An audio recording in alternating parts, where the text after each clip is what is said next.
日本自卫队史上最大规模改组，战力迎来全面升级。3月底，日本防卫省正式宣布，首批国产远程导弹已经完成作战部署。而在此之前，日本自卫队也迎来了史上最大规模改组。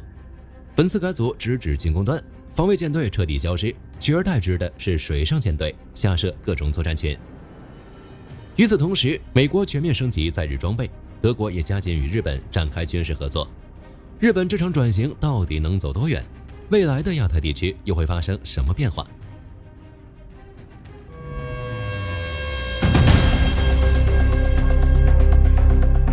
要说日本最新部署的这批国产远程导弹，动静还真不小。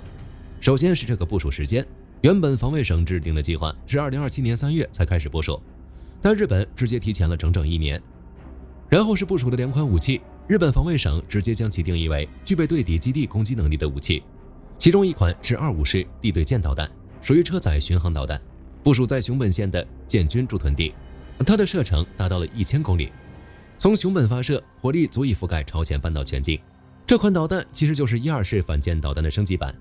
原版12式射程只有200公里，是纯粹的防御武器。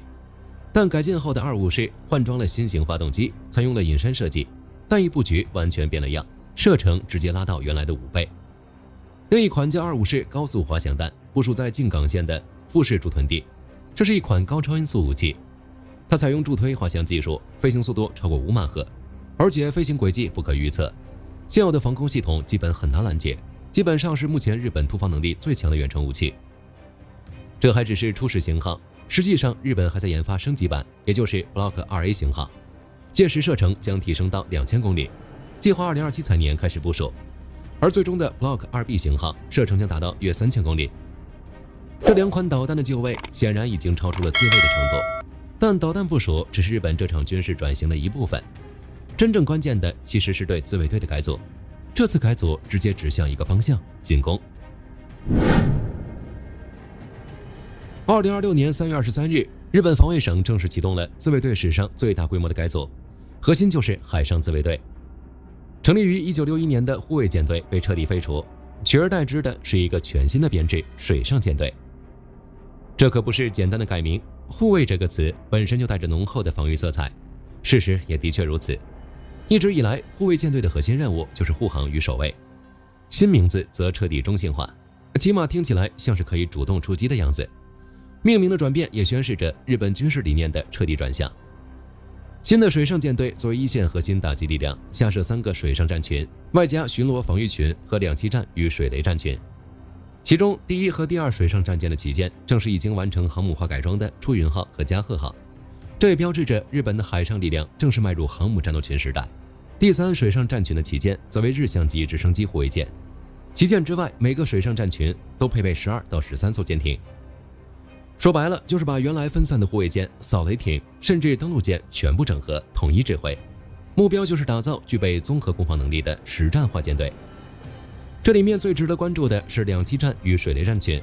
日本直接将其司令部设在了长崎县的佐世保，和陆上自卫队的水陆机动团，也就是日本版的海军陆战队，放在同一个地方，这摆明了是要强化敌岛登陆和岛屿作战能力，直接把进攻属性拉满。除了海上，天上的动作也不小，航空自卫队直接把负责太空监视的宇宙作战群升级成了宇宙作战团，人员从310人猛增到670人。日本还计划在今年内再升级成宇宙作战集团，届时规模将扩大到880人。到年底，航空自卫队这个叫法也要成为历史，正式改名为航空宇宙自卫队。除此之外，海上自卫队还新设了情报作战集团，这支部队整合了情报、网络、通信、海洋观测等功能部队，总兵力约3200人。陆上自卫队也成立了情报作战队，对此防卫省给出的解释是要应对认知战。这还只是个开始，按照防卫省的计划，未来10年内水上舰队还要扩编到6个群、21个护卫队，驱护舰数量增加到54艘。除了日本内部的改组升级，盟友们还纷纷送上助力。最大的助力当然来自最核心的盟友美国，美国直接砸了100亿美元来升级驻日美军装备。这一次，美国是对驻日美军进行一场全面升级。2026年3月28日，首批4架 F-35A 战机飞抵青森县的三泽空军基地，正式编入第35战斗机联队、第13战斗机中队。这标志着驻日美军兵力重组计划进入了关键阶段。美军将用48架全新的 F-35A 全面替换三座基地的36架 F-16CD，48对36，单一基地战机数量直接暴涨33%，而且是从4代机直接跳到5代机。F-35的入驻纯非单纯的换飞机，第13战斗机中队原本干的是野鼬鼠任务，专门负责压制和摧毁敌方防空系统。但是以前的 F-16要完成任务，得靠外挂的传感器和武器。现在换了 F-35，那就今时不同往日了。F-35设计之初就是个传感器平台，自带强大的信息融合能力，能在战场上当四分卫，统合海陆空各路资源。从 F-16升级到 F-35，意味着这支原本负责压制的部队，现在具备了真正穿透敌方防空网的能力。为了这次兵力重组，美国耗资100亿美元，三泽还只是其中一环。在延国基地，2个美军海军陆战队的 F-35B 中队已完成永久部署，将出云级准航母作为其前沿浮动基地。而下一步指向的是冲绳加手纳基地，美国预计在这里部署多达36架 F-15EX 重型战斗机，用以替代在此驻扎数十年的 F-15CD 机队。F-15EX 的载弹量超过13.5吨，能挂22枚导弹，航程超过3000公里，配上最新的有源相控阵雷达和电子战系统。说白了，就是为高强度对抗准备的。美军这边在升级装备，德国那边则直接把合作推到了新高度。德国国防部长皮斯托里乌斯专门飞到横须贺海军基地，和日本防卫大臣小泉进次郎见了一面。这次会面的核心议题是德方正式提议与日本签署互惠准入协定。一旦签署这份协议，德国军队就能在日本领土上进行常态化部署、训练、演习，不用每次行动都走一遍繁琐的法律程序。此前日本只跟英国和澳大利亚签署过这个级别的协议，如果跟德国也签了，那就意味着日本在欧洲方向又多了一个准同盟。双方还要在2026年开展多场联合演习，首先就是德国联邦国防军将在印度、澳大利亚和日本参加3场规模空前的多国联合演习，其参演兵力与装备规模均为历年之最。下半年，日德两国还将举行首次基于 RA 框架的双边联合演习，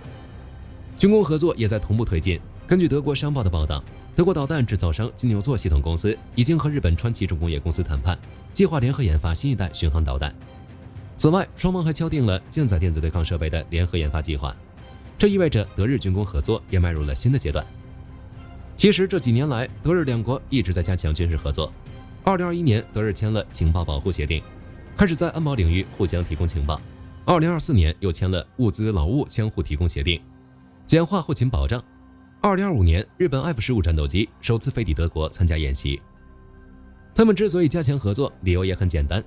日本通过引入德国的力量，可以制衡地区内的竞争对手；德国则可以借此参与亚太事务，进一步扩大自身政治军事影响力，简直是一举多赢。除了与大国深化捆绑，日本还在太平洋岛国加强布局。2026年2月，小泉进次郎在东京主持了一场会议，第3届日本与太平洋岛国防长会议。这次会议的规模透露了很多信息。根据日本防卫省官方发布的会议记录，参与方包括斐济、巴布亚新几内亚、汤加这3支拥有武装部队的太平洋岛国，11个没有常备军的太平洋岛国，以及美国、英国、澳大利亚、加拿大、新西兰、法国等7个伙伴国家。最关键的变化是，文莱、印尼、马来西亚、菲律宾、新加坡、泰国、越南这7个东盟国家首次以观察员身份参会。目的也很明显，就是强化2大区域在防卫领域的联动。可以说，日本的一系列动作堪称全面开花，但是一个根本性问题也随之浮现：这样的动作将会使亚太地区发生什么变化？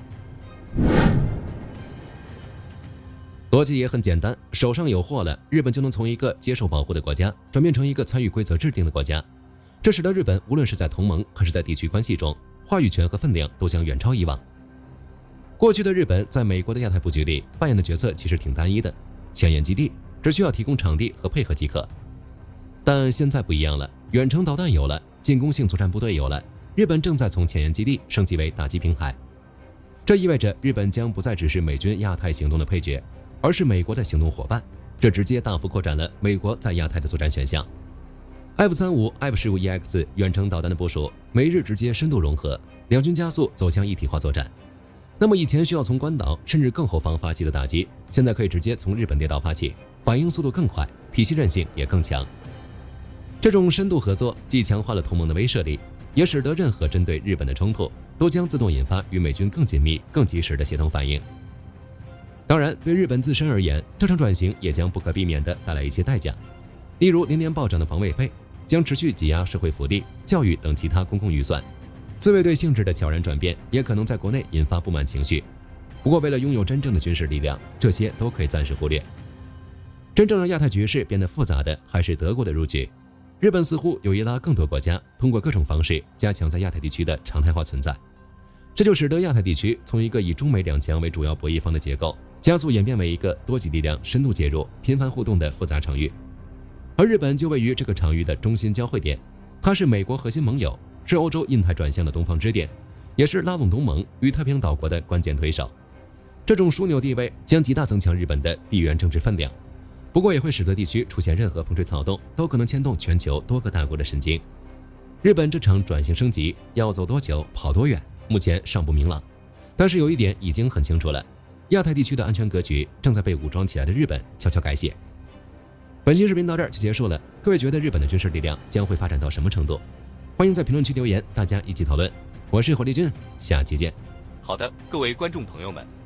我们频道一直在聊真实的军事资讯和武器装备，后台也经常有朋友问，有没有值得推荐的入门级模型？今天就和大家分享一款近期接触到的产品。首先，它的外形还原度做得相当不错，比例准确，武器上的一些关键细节和标识也都有体现，材质也说得过去，拿在手上有不错的分量感。其次，它具备一定的可动性，对于理解基础操作原理有一定帮助，让它不仅是个静态摆件。综合它的做工和可玩性来看，价格确实比较亲民。对于想入门模型收藏，或者单纯想在桌上贴一个摆件的朋友来说，是一个性价比很高的选择。商品链接已经给你们上了，感兴趣的朋友可以自行了解。